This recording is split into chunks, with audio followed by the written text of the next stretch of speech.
Ɗan wasan gaba na Arsenal Kai Havertz zai shafa watanni yana jinya. Ɗan wasan gaban na Arsenal ya tafi jinya har na tsawon kammala kakan bana bayan samun rauni da ya yi a ƙafarsa yayin atisaye a Dubai. Tafiyar ɗan wasan babban giɓi ne ga Arsenal ba tare da tsayayyen ɗan wasan gaba ba har zuwa kammala kakan. Wasu majiyoyi sun ce ɗan wasan zai buƙaci tiyata bayan ya dawo tare da tawagar ƙungiyar a ranar Talata. Har yanzu dai Arsenal bata ce komai ba game da raunin da Havertz ya ji ba.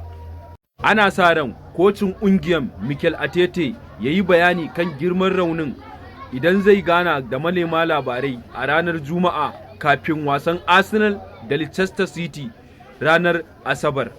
Gabriel Jesus ya yi fama da rauni a gwiwarsa inda aka yi masa tiyata. Haka ma Bukayo Saka shi ma ya yi fama da gwiwa inda aka yi masa tiyata. Me za ku ce game da wa'innan rahotanni da na kawo muku? Idan kun ji daɗi ku samun yes a comment section.